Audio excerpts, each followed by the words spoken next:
everyone. Today I'm going to be teaching you about climate change. So, the first topic we will cover is the greenhouse effect. The greenhouse effect, by definition, is the exchange of incoming and outgoing radiation that warms the Earth. It is caused by the trapping of energy in the lower atmosphere. So, some background. Most of the sun's energy is through high visible radiation and ultraviolet radiation. Both of these energies float in the atmosphere and eventually hit the Earth, causing the planet to heat up, and then to re-radiate this energy. The energy not radiated is then emitted as infrared radiation. This infrared radiation stays in Earth's atmosphere because it's easily absorbed by other gases, which eventually results in those gases heating up. Those, now warmed gases, then emit the infrared radiation half back into space and half back into the atmosphere, which causes Earth to get even warmer. This may be a little confusing, so to break it down, I'll explain it in steps with the diagram. So first you must know that solar radiation is made up of UV light and visible light. So 1/3 of that solar radiation reflects back into space. The rest of the radiation left in the atmosphere is taken in by the planet's surface, which ultimately becomes warmer and generates infrared radiation as a result. Most of the produced infrared radiation is absorbed by greenhouse gases, and the leftover is released into space. Greenhouse gases that absorb this radiation then reflect it back into Earth's atmosphere, causing the Earth to heat up an extreme amount. So the question remains, is the greenhouse effect natural? Well, yes. When the sun's energy reaches Earth's surface, it immediately reflects back to the space where the leftover energy is absorbed or re-radiated. This effect is natural and has been happening for almost forever because it regulates Earth's temperature. Additionally, some of the greenhouse gases are even produced without human help. There are a few different types of main greenhouse gases: carbon dioxide, nitrous oxide, methane, chlorofluorocarbons, oxygen, but we'll be talking about the first four. Carbon dioxide, or CO2, has the biggest concentration out of all the greenhouse gases, so it's the number one contributor to the greenhouse effect. Humans can cause a huge increase of carbon dioxide to be let into the atmosphere through deforestation. So how does this happen? Well, as we've learned in previous sciences, CO2 leaves the atmosphere during photosynthesis. When the plant, in case the tree, dies and decomposes, the CO2 is added back into the atmosphere. When this process happens naturally, the net carbon is equal. But when humans get involved and begin mass deforestation, the balance of CO2 gets tipped, and too much carbon is entered back into the atmosphere. So nitrous oxide is also a greenhouse gas. The biggest production of N2O is from agricultural soils. This means synthetic fertilizers, manures, and crops. These agricultural soils create extra nitrates in the soil, and then bacteria perform denitrification, which produces nitrous oxide. So, methane is a greenhouse gas that also stems from agriculture. The main cause of methane is when oxygen levels of an ecosystem are knocked out of balance. One example of this is in rice fields, because they are fields that need to be over-irrigated, which automatically lowers the oxygen levels in the area, which then produces methane. Another example of methane production is raising livestock. Animals, such as cows, graze and consume grass. When cows release this food as waste or manure, methane can be released in addition if there isn't enough oxygen in the area. Landfills are another human-made generator of methane, because without enough oxygen, the waste in landfills were decomposed by pushing methane into the atmosphere. So overall, oxygen, or lack of, is the main cause of methane. Chlorofluorocarbons, or CFCs, are human-made and do not exist naturally in the environment.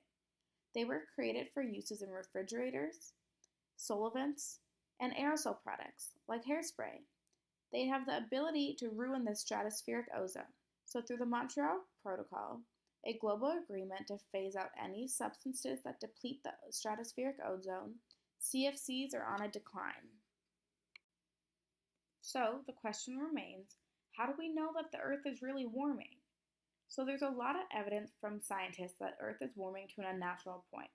Some basic facts are that the increase of the average global temperature of Earth is 1.4 degrees Fahrenheit. Additionally, NASA has collected data discovering that the Earth has been heating up for at least the past 120 years. And 2016 was the warmest year ever on record. All these pieces of information on warming Earth are pretty basic, but let's get more specific. Here's some additional evidence that the Earth is heating up. So we can tell the Earth is warming through changing species composition. One example of this is through measuring foraminifera, which is a marine creature that doesn't break down after death. And this can show scientists the potential temperature of the ocean at the time the sediment layer was created. This is because after the marine creature dies, they lay in the ocean floor for millions of years, allowing scientists to measure the life form of the creature and then compare it to the sediment layer. So the second piece of evidence we have is the melting of polar ice caps. Since 1979, there have been a 14% decline of ice mass. The ecosystem in the Arctic will be ruined by the openings in the normally ice-covered area. From 2000 to 2013, Antarctica has already lost 3,000 trillion pounds of ice. Additionally, the melting of glaciers is causing organisms to lose out on water sources because the glaciers are melting faster in the summer than they can grow back in the winter. Warming oceans is also another example. The oceans absorb the extra heat in the atmosphere, causing them to heat up. And since 1969, the ocean has been warming 0.302 degrees per year. Rising sea levels and shifting ocean currents are another example of evidence of a warming Earth. Because polar ice caps and glaciers are melting, sea levels are rising and expanding. Since 1870, sea levels have widened 9 inches. And the excess fresh water entering the ocean will cause the currents to change routes. The change in distribution of heat will cause certain countries to become colder or warmer. Now that we've learned what's already happening with climate change, let's look at the future impacts of global warming. Rising and warming ocean water levels, storm intensity, altered precipitation patterns, economic effects, less cold spells, increase of temperature-limited diseases, increased heat waves and droughts, are all different ways that our future can be implicated. Let's start with the first one, rising and warming water levels. So coastal areas near water are expected to have the earliest and greatest impacts. This is because, as previously stated, ocean waters are rising and warming, thus expanding. Expanding ocean levels will then lead to flooding, causing people living on the coast to be forced to relocate and ruining fishing aquaculture. Storm intensity then plays off this expanding ocean water, because ocean warming will lead to more Atlantic storms. An example of this previously happening is when Hurricane Katrina happened when the Gulf of Mexico was at its peak heat temperature. A graph below shows examples of ocean temperatures correlating with hurricane strength, and as you can see, the higher the temperature, the larger the hurricane. Additionally, climate models predict that altered precipitation patterns will result from climate change. So every model has predicted a different place for rainfall, but they all say the rainfall will be a positive effect because it'll give the people more fresh water for drinking and better crops and better health. So additionally, there are economic effects in the future because of climate change. Northern states and countries who need snow for tourism money will suffer, and this is because all the snow will have melted because of the temperature increase. The same effects are play into places like Australia, where damage to the coral reefs will cause people not to come, again losing tourism money. In the near future, there will be less cold spells and more diseases. So less cold spells will result in both positive and negative effects. So less people will die from cold weather and crops will not freeze. But insects that would normally die from the cold will not, and therefore populate even faster. This can cause temperature-limited diseases to increase, such as malaria and West Nile virus, leading to an increased human death. Increased heat waves and droughts are another example of what in the future can happen due to climate change. So the main places affected will be western and central U.S., especially during summertime. Soil moisture will be reduced extremely, and more AC will have to be used, causing energy to be wasted by lots of an amount. Plants will suffer, which will also affect our crop yield. So now that we've learned about the future effects of climate change, let's learn about some feedback mechanisms that directly affect climate change. The first we'll be talking about is positive feedback, which amplifies changes and leads to unstable situations where small changes have large outcomes. An example of a positive feedback loop is below, but I'll explain it to you.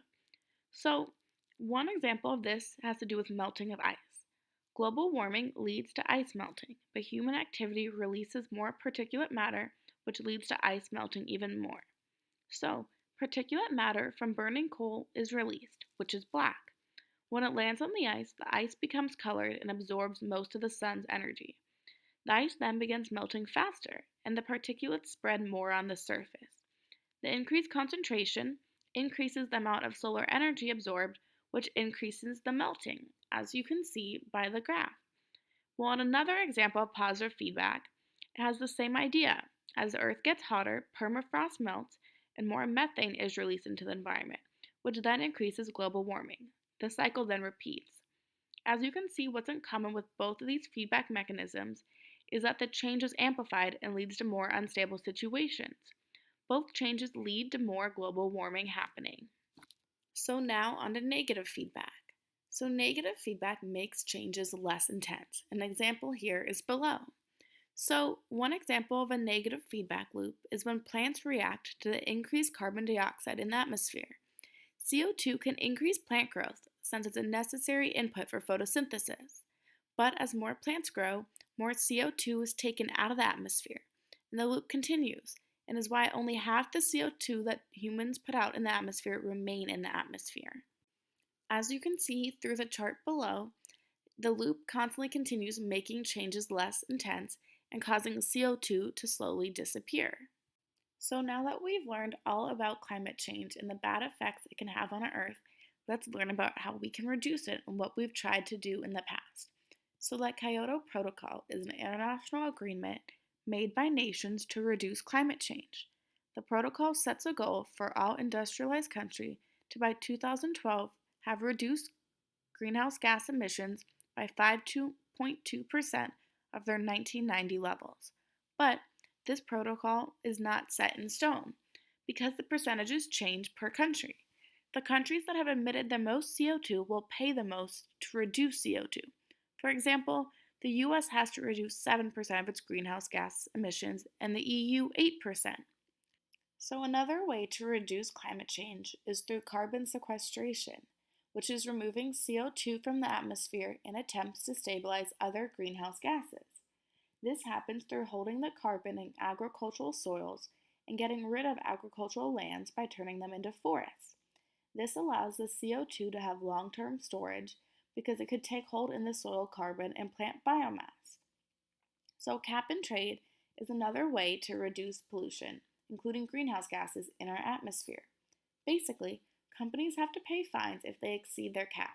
The trade allows companies to buy allowances that only allow them to emit a certain amount. Trading makes companies want to save more money by buying limiting emissions. So carbon dioxide is the main pollutant in cap and trade. Other than just reducing climate change, there are ways we can adapt to climate change in order to reduce our vulnerability to the new temperatures. The first is to plan for heat waves, install better infrastructure for floods, and improve water storage. These are all just basic ways that we can now adapt to climate change. But more specifically, especially in relation to increased particulate matter levels, we can limit engine idling, refuel cars after dusk, avoid burning lawn material and trash, conserve electricity, and set your AC at a higher temperature. So to adapt to climate change for rising ocean levels, we can change our food consumption habits, especially small fishing towns, and increase coastal defenses so that towns don't get ruined by floods. I hope you feel more educated about climate change. Now let's go do something about it. Thank you.